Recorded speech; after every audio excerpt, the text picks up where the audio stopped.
Convite, é um prazer imenso estar aqui com vocês na Auriver de novo. E pois é, começa a semana já notícias novas que acabam agitando o mercado, o mundo e obviamente as nossas vidas também.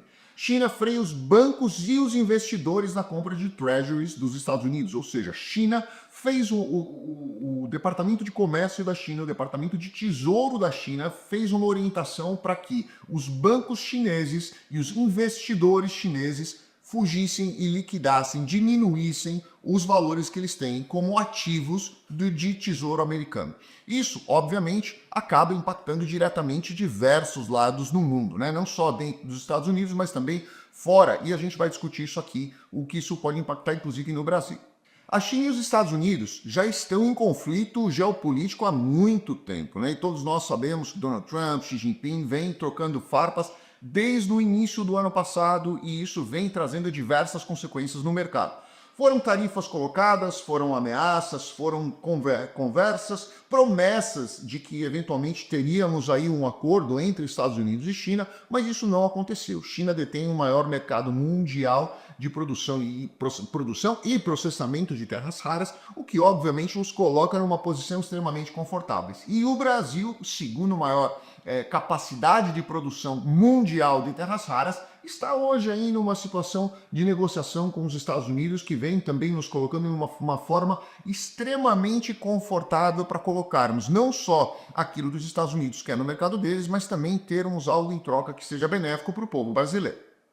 Mas a redução da participação da China nesses ativos americanos pode ser um golpe muito duro e muito preciso na estratégia americana. Por quê? Como todos sabemos, os Estados Unidos dependem da emissão de títulos de dívida pública para financiar o seu déficit, que nesse momento é um dos maiores do mundo. Muitas pessoas pensam que os Estados Unidos têm o maior do mundo e não é bem por aí. Tem o Japão com um déficit muito proporcional, muito maior para os Estados Unidos. Nós temos diversos outros países que têm proporcionalmente 2 vezes o seu PIB como dívida de pagamento, e os Estados Unidos está aí, se eu não me engano, em 5º, 6º lugar nessa ordem mundial dos maiores devedores, com diversos títulos colocados no mercado. E a China detém quase $1 trilhão em títulos americanos, são quase 900 bilhões de dólares dentro do mercado chinês, que são grandes investidores desses títulos. E isso pode forçar os juros americanos a permanecerem do jeito que eles estão, ou seja, altos para aqueles patamares que o americano quer e que o americano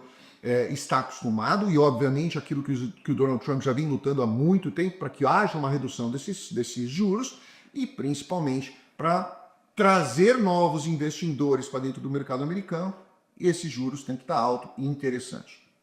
Essa atitude, a princípio, pode enfraquecer a moeda. E esse é um cenário que o Donald Trump já declarou, que é o que ele quer, que é o que ele busca, principalmente para baratear essa dívida trilionária que os Estados Unidos têm com diversos países que compraram os títulos da dívida pública.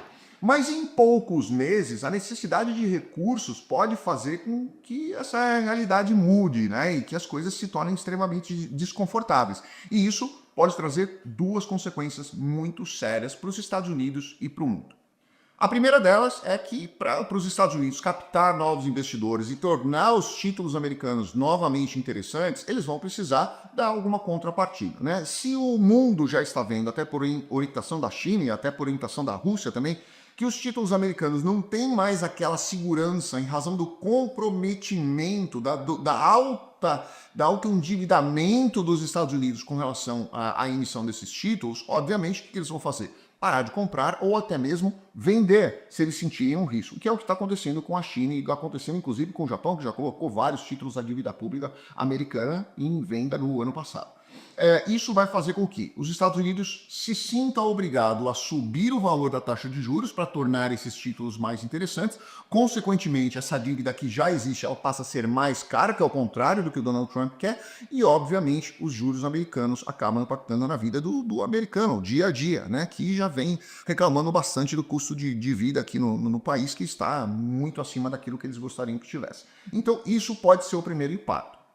O segundo impacto, que já é costumeiro dentro de cenários de crise dentro dos Estados Unidos, é ligar a máquina de imprimir dinheiro. Imprimir dinheiro sempre tirou os Estados Unidos de diversas crises. Obviamente, você acaba tendo aí uma série de consequências que acabam sendo muito caras, principalmente para o poder público, né, para os cofres públicos, mas você acaba injetando dinheiro trazendo aquilo, trazendo economia e trazendo o país para cima, mas isso tem um custo muito grande a médio prazo. Você vai ter aí inflação, que você vai ter que lidar com ela, aumentando ainda mais o custo que já existe hoje. Você vai ter que retirar esse dinheiro a longo prazo do mercado, porque senão você vai manter a economia extremamente inchada, e isso vai, obviamente, também impactar em inflação, vai impactar em salários, vai impactar em custo de vida e uma série de coisas. Então nós temos aí um cenário que torna-se muito delicado com essas ameaças e recomendações da China. E o que isso impacta no Brasil?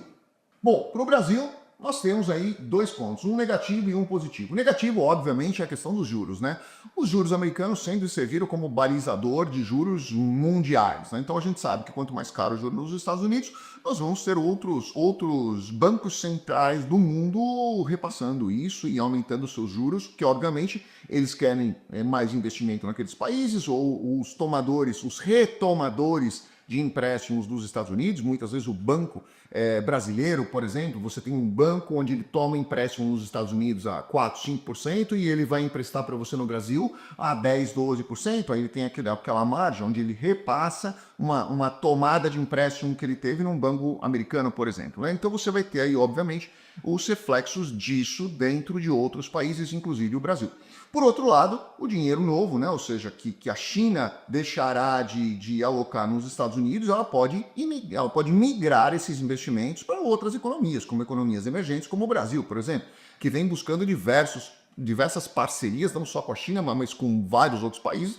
E a China vem fazendo grandes investimentos no Brasil, no Canadá, onde fez agora um grande aporte, um grande contrato com o Canadá, com o Reino Unido, onde veio surpreendeu o mundo inteiro, onde a China foi lá e fez um grande aporte também. E os chineses, obviamente, vão querer se livrar de ativos que não são tão bem vistos dentro do país, ou que não são tão parceiros como ele gostaria dentro do país, e alocando esse dinheiro em outros lugares. Mas mudar se desfazer de títulos assim com uma rapidez imensa, ou sair do dia para a noite de um título americano para um outro tipo de investimento, não é tão simples. Primeiro, porque o valor é muito alto. Segundo, porque nós temos aí, obviamente, eles vão olhar qual é a segurança que isso está dando. O título americano ainda tem uma certa segurança, um certo renome, uma certa certeza de pagamento, pelo menos dos juros que vêm sendo pagos no mercado exterior. Nós temos a variação em dólar, que acaba atraindo bastante os investidores. Então, tirar quase $1 trilhão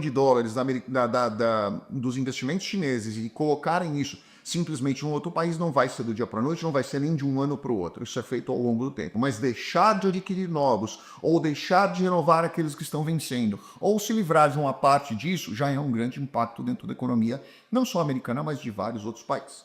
E muitas pessoas estão se perguntando se isso realmente pode acontecer. Bom, isso já está acontecendo. Já foi uma notícia dada na segunda-feira, início dessa semana, onde muitas pessoas se preocuparam, muitos mercados começaram a olhar isso como uma oportunidade, outros começaram a olhar isso como um possível sinal de que a economia mundial está mudando de mãos. Obviamente, Donald Trump não quer isso, obviamente, Xi Jinping quer muito isso, e a Rússia está sentada aplaudindo, esperando para que ele possa ser um dos próximos mercados que vão se beneficiar dessas possibilidades.